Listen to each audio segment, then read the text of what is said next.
नमस्कार दोस्तों, मेरा नाम है शिवम वर्मा और आप देख रहे हैं आपका अपना YouTube channel Shivam Verma excellence.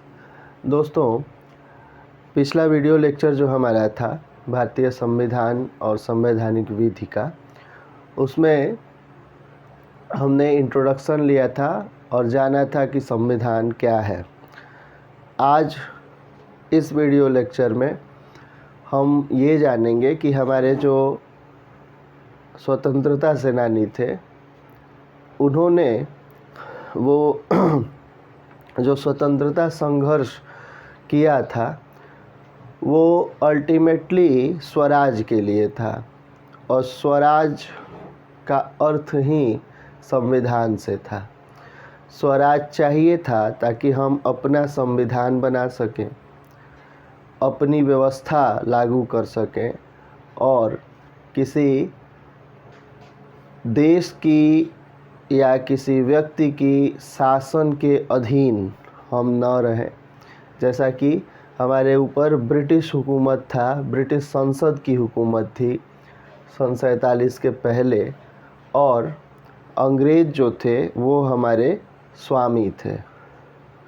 तो उनसे पीछा छुड़ाना ज़रूरी था, और न सिर्फ उनसे पीछा छुड़ाना ज़रूरी था बल्कि अंग्रेज़ जाते जाते यहाँ पे अपनी अंग्रेजियत दे के गए थे और उस अंग्रेजियत से भी पीछा छुड़ाना था, क्योंकि ये हो सकता था कि अंग्रेज़ यहाँ से चले जाएं और उसके बाद सत्ता उन लोगों के हाथ में आ जाती जो अंग्रेजी विचारधारा थी उसको फॉलो करके ही यहाँ शासन स्थापित कर देते।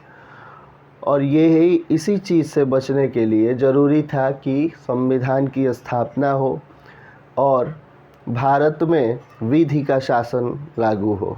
क्या है विधि का शासन? कल हमने समझा था, लिमिटेड गवर्नमेंट जिसकी स्थापना विधि का शासन करता है, इसकी बात भी हमने जान ली थी। तो आइए बिना देर किए हुए ये जानते हैं कि भारत में संविधान की स्थापना, भारत में संविधान का निर्माण हो, इसके लिए बात कब से शुरू हुई थी और अंततः कब जाके संविधान सभा बनी। संविधान सभा से अर्थ है कि वैसी सभा जिसने संविधान का निर्माण किया।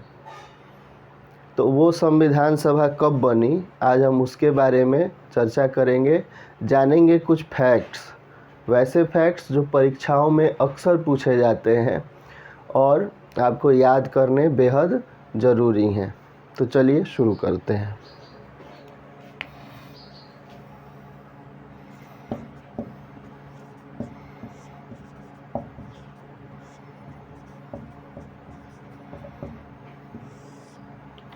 सबसे पहले ये जानेंगे कि भारत में संविधान सभा की बात कब से शुरू होती है ना। तो इसकी शुरुआत होती है वर्ष 1922 से, जब महात्मा गांधी जो हैं वो संविधान की मांग करते हैं और कहते हैं कि भारत में भारतीयों द्वारा निर्मित एक संविधान होना चाहिए, है ना। टाइमलाइन देखिएगा और इसको याद करना इम्पोर्टेंट है। सबसे पहले वर्ष 1922 महात्मा गांधी द्वारा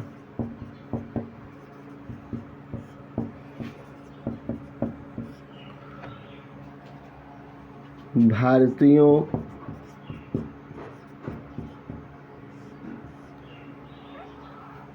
द्वारा निर्मित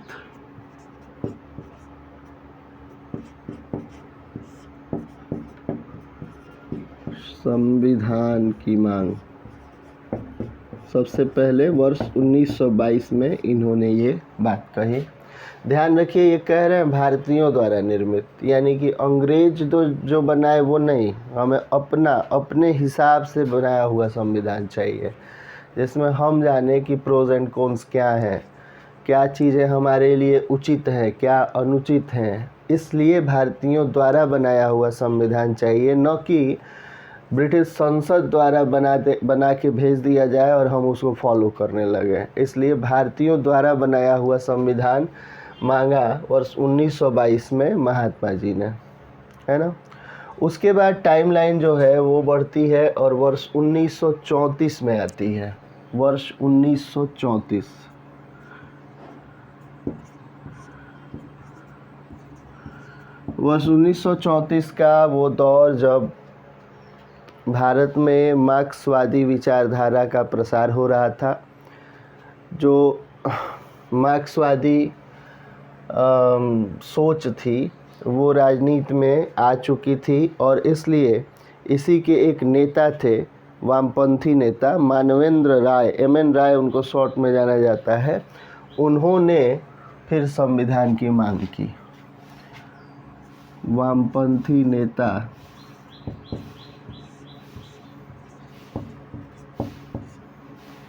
MN राय, पूरा नाम ही लिख देता हूँ मैं, मानवेंद्र राय।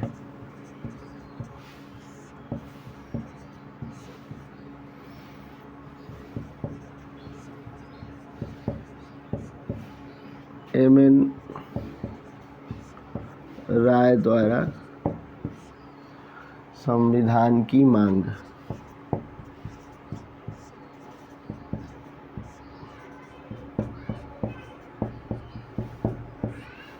इसी वर्ष 1934 में ही एक पार्टी गठित हुई थी, स्वराज पार्टी, और स्वराज पार्टी ने भी इसी वर्ष संविधान की मांग की थी। लेकिन वो उतना इम्पोर्टेंट नहीं है, इसको याद रखिएगा कि MN राय ने वर्ष 1934 में संविधान की मांग की थी। जब ये सब हो रहा था तब कांग्रेस कहाँ थी? कांग्रेस जो 1885 में जिसका गठन हुआ था, वो क्या संविधान नहीं मांग रही थी? क्या वो स्वराज नहीं चाहती थी? तो उत्तर है कि वर्ष 1935 में कांग्रेस के आधिकारिक मंच से भी संविधान की विधिवत मांग शुरू हुई। अब ध्यान रखिएगा कि महात्मा गांधी कांग्रेस के नेता थे, लेकिन ये व्यक्तिगत तौर पे 1922 में कह रहे हैं संविधान की बात। लेकिन कांग्रेस के मंच से ऑफिशियली वर्ष 1935 कांग्रेस के मंच से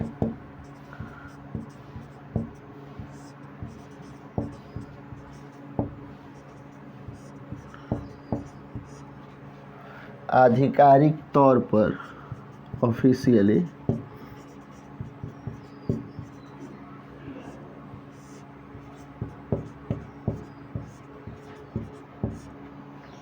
संविधान की मांग, है ना। तो कांग्रेस के मंच से वर्ष 1935 में संविधान की मांग होती है। उसके बाद आता है वर्ष 1940 और वर्ष 1940 में होता क्या है कि लॉर्ड लिनलिथगो जो है, लॉर्ड लिनलिथगो उस समय गवर्नर जनरल थे और उन्होंने अगस्त प्रस्ताव जो है, क्या था अगस्त प्रस्ताव, थोड़ा सा इतिहास में मैं आपको ले जाता हूँ कि इन्होंने कहा, लॉर्ड लिनलिथगो ने, कि अगर भारतीय द्वितीय विश्व युद्ध में ब्रिटेन का सपोर्ट करें, क्योंकि द्वितीय विश्व युद्ध सर पे था और ज़रूरत थी फौज में नौजवानों की, तो लॉर्ड लिनलिथगो ने कहा कि अगर भारत के नौजवान और भारतीय ब्रिटिश हुकूमत की फ़ौज को मजबूत करें, ब्रिटिश हुकूमत को सपोर्ट करें, तो हम एक संविधान सभा पर विचार करेंगे। कब? तो युद्ध के बाद। तो 8 अगस्त 1940 का अगस्त प्रस्ताव जो है, उसमें लॉर्ड लिनलिथगो ने ये बात मान ली कि एक संविधान सभा का निर्माण होगा। तो वर्ष 1940 टाइमलाइन आगे बढ़ी और वर्ष 1940 में तो 1940 में 8 अगस्त 1940 को अगस्त प्रस्ताव के माध्यम से लॉर्ड लिनलिथगो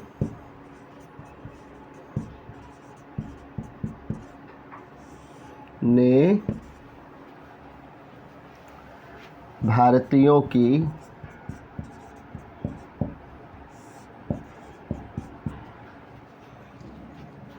संविधान सभा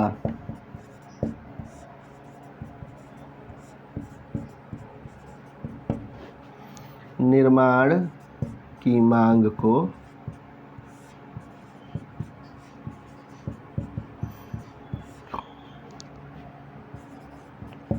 स्वीकार कर लिया।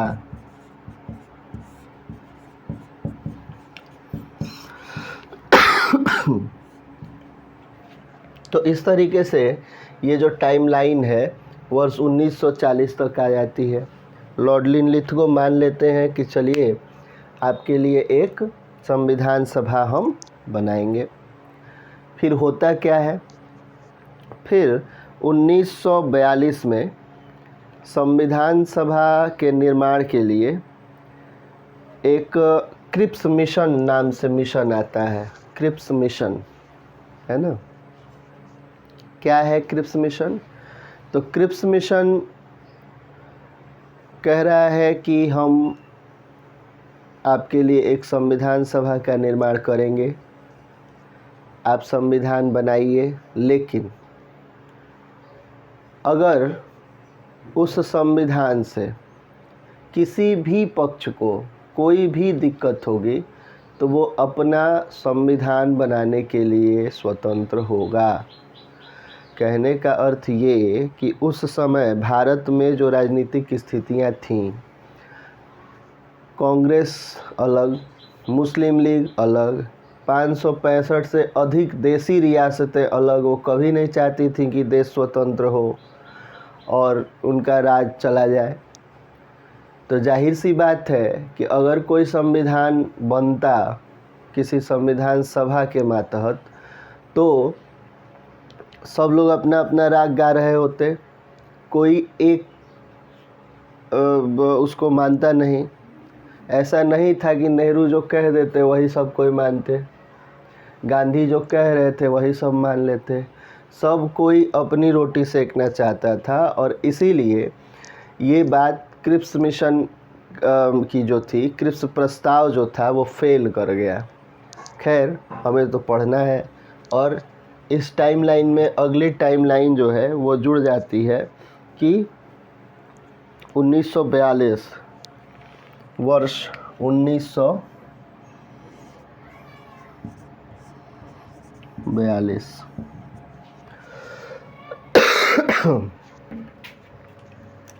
Sir Stafford Cripps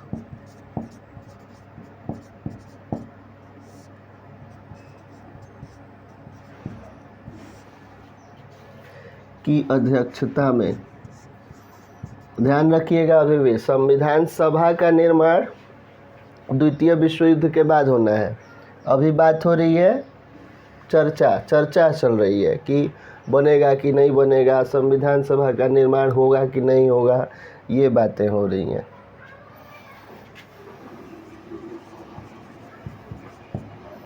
sir Stafford Cripps की अध्यक्षता में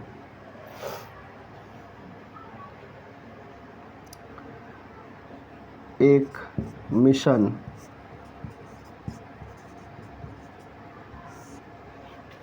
भारत आया,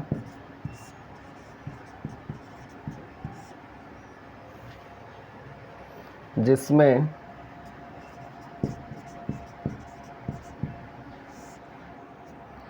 सदस्य के रूप में, इसमें सदस्य की आवश्यकता नहीं है, कैबिनेट मिशन जब पढ़ेंगे तब उसमें सदस्य पढ़िएगा, यहाँ सदस्य याद करने की ज़रूरत नहीं है। बस याद रखिए सर स्टैफोर्ड क्रिप्स जो थे वो उनकी अध्यक्षता में ये मिशन आया था। हाँ, और ये जो मिशन था ये एक और बात कह रहा था, ये डोमिनियन स्टेटस की बात कह रहा था। ये कह रहा था कि जो भी संविधान बनेगा वो डोमिनियन स्टेटस के अधीन रह के बनेगा। डोमिनियन स्टेटस का अर्थ ये है कि जो राष्ट्र के अध्यक्ष, राष्ट्राध्यक्ष होंगे, वो आपके अपने राष्ट्रपति नहीं होंगे, वो हमारे राजा होंगे, किंग या क्वीन होंगे, जो ब्रिटेन के होंगे। और कहने का मतलब ये है कि आप अपने यहाँ कोई भी कानून बनाइएगा, लोकसभा राज्यसभा से पास होने के बाद हमारे पास भेजिए, हमारे राजा या रानी के पास साइन करने के लिए, जो अभी काम हमारे राष्ट्रपति करते हैं। तो जाहिर सी बात है कि भारतीय नेता इस चीज़ को नहीं मानते। डोमिनियन स्टेटस का दर्जा नहीं, पूर्ण स्वराज की बात थी। हमें पूर्ण स्वराज चाहिए था, डोमिनियन स्टेटस नहीं चाहिए था। जैसे इस समय ऑस्ट्रेलिया में अभी भी वहाँ का राष्ट्राध्यक्ष कौन है? ब्रिटेन का राजा है। तो ये वैसा ही चाहते थे कि भारत के लिए भी करें। भारत में भी डोमिनियन स्टेटस जो है वो लागू करना चाहते थे अंग्रेज, जिसको हमने सिरे से नकार दिया। इसके अलावा मैंने पहले ही बताया है कि उन्होंने ये कहा कि ऐसा कोई भी संविधान मान्य नहीं होगा जिसको कोई एक पक्ष ना माने, और पक्ष तो बहुत सारे थे और जाहिर सी बात थी कि कोई नहीं मानता। तो सर स्टैफोर्ड क्रिप्स की अध्यक्षता में एक मिशन भारत आया, जिसने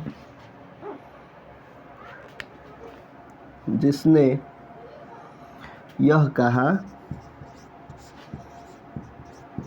कि, और डैश करके और नीचे लिखिए पहली बात उसने कही कि द्वितीय विश्व युद्ध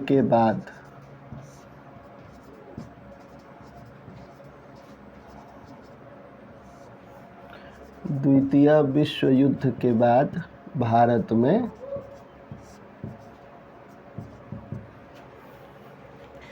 एक संविधान सभा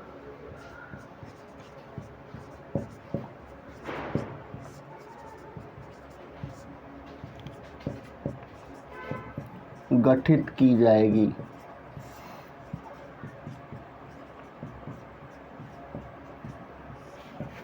पहली चीज। दूसरी चीज इन्होंने कही कि भारत को डोमिनियन स्टेटस का दर्जा दिया जाएगा।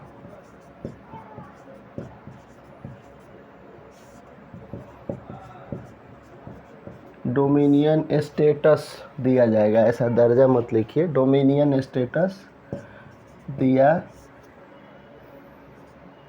नीचे की तरफ लिखने पे राइटिंग खराब होने लगती है। डोमिनियन स्टेटस दिया जाएगा, बोर्ड को थोड़ा सा और ऊपर करना पड़ेगा, नीचे दिक्कत हो रहा है लिखने में। भारत को डोमिनियन स्टेटस दिया जाएगा। और तीसरी चीज़ इन्होंने ये कही कि संविधान बनने के बाद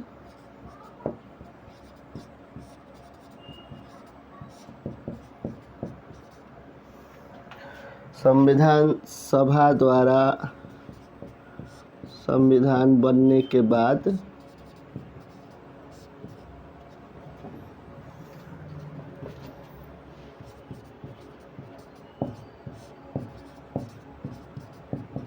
यदि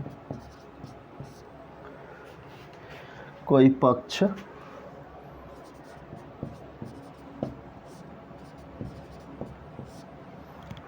संतुष्ट नहीं है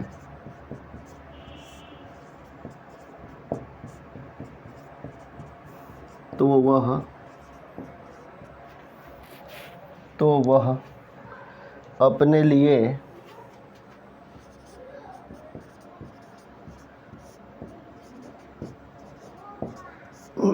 अलग अलग संविधान सभा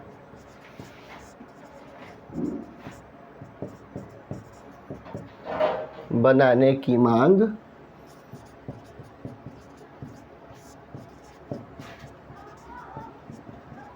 कर सकता है।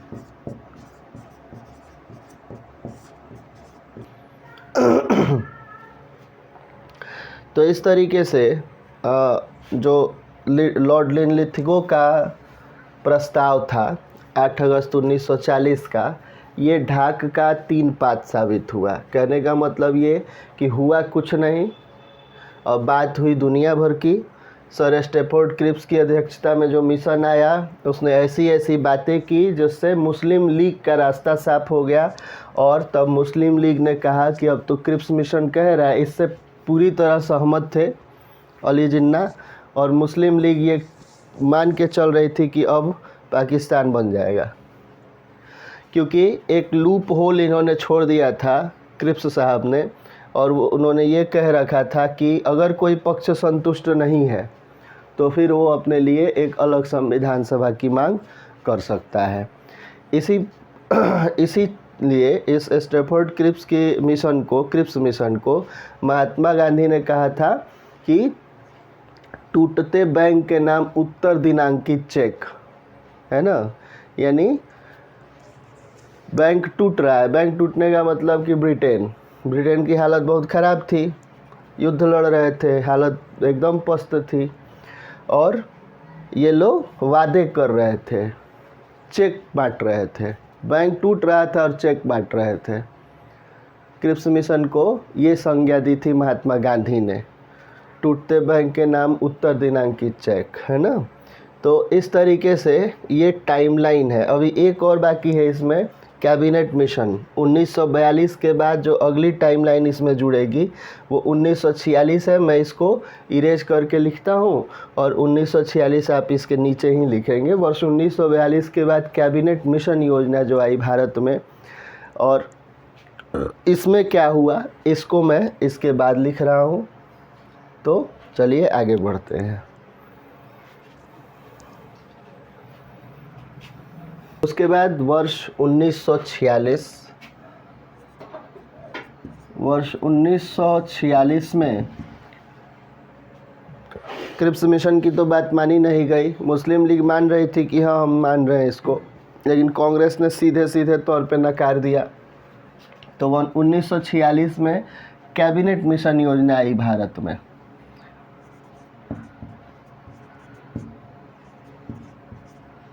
कैबिनेट मिशन योजना का भारत आगमन। कैबिनेट मिशन योजना ही वो योजना है जिसके कहने पे भारत में संविधान सभा का निर्माण हुआ। तो इसमें एक चीज़ पूछ ली जाती है कि कैबिनेट मिशन योजना जो थी इसके अध्यक्ष कौन थे और सदस्य कौन थे। तो इसको याद रखिएगा। इसमें कैबिनेट मिशन योजना जो थी इसके अध्यक्ष थे अध्यक्ष सर पैथिक लॉरेंस थे इसके अध्यक्ष। Sir Pethick Lawrence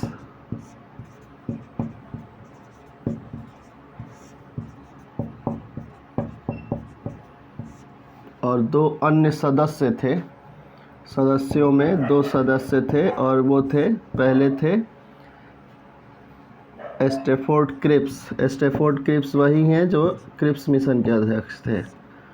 Stafford Cripps और एक थे A.B. एलेक्जेंडर। A.B. एलेक्जेंडर। इसको याद रखिएगा कि कैबिनेट मिशन योजना के अध्यक्ष कौन थे और सदस्यगण कौन थे। तो अध्यक्ष हो गए सर पैथिक लॉरेंस और सदस्य हो गए स्टैफोर्ड क्रिप्स और A.B. एलेक्जेंडर। कैबिनेट मिशन योजना जो थी इसने संविधान सभा के लिए, इस योजना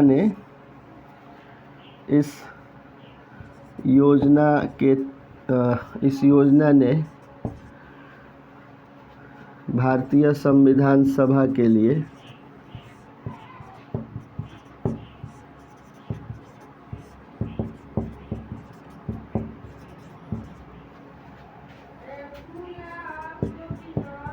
389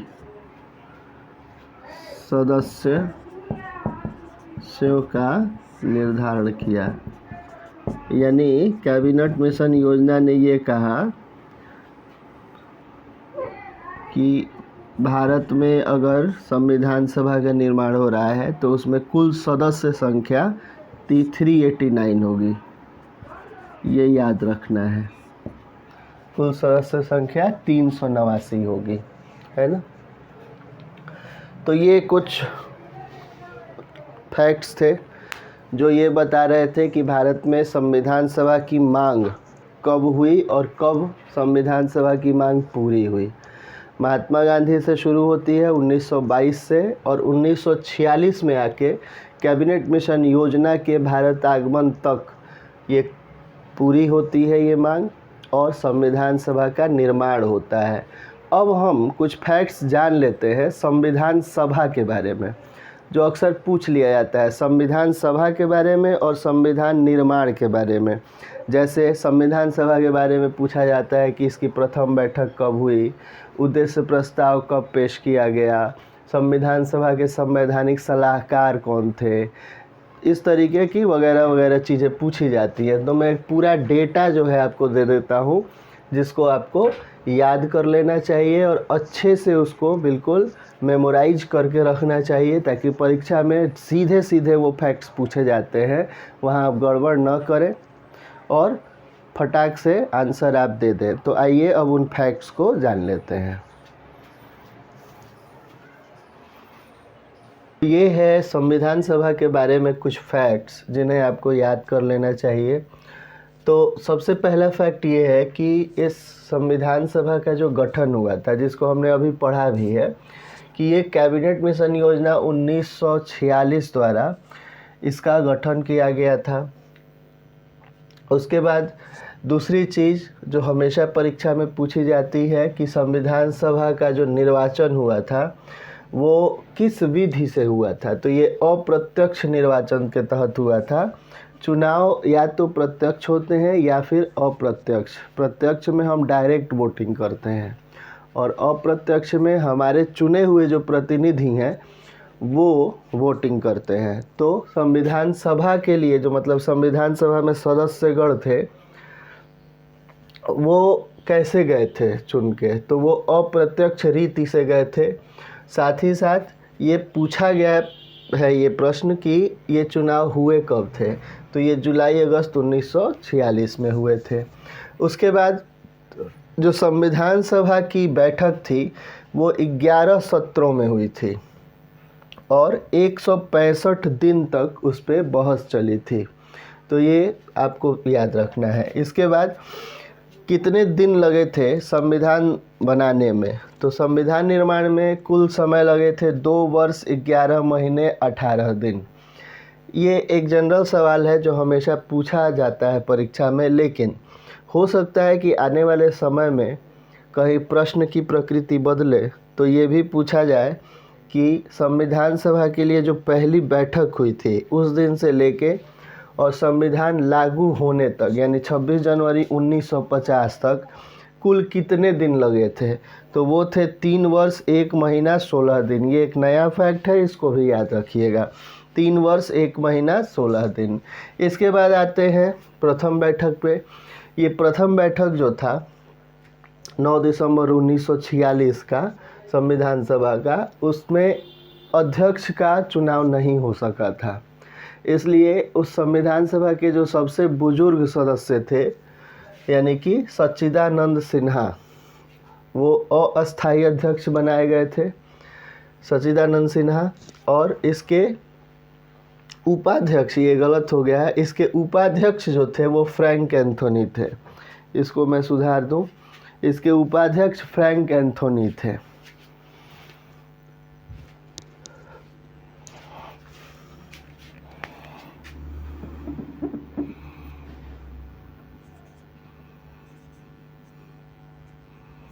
उपाध्यक्ष फ्रैंक एंथोनी थे और इस बैठक में 207 सदस्यों ने भाग लिया था। ये सब फैक्ट्स बिल्कुल ऐसे ही हूबहू पूछ लिए जाते हैं, जिसमें कुल 9 महिलाएं थीं। संविधान सभा की जो प्रथम बैठक थी उसमें 9 महिलाएं थीं, है ना।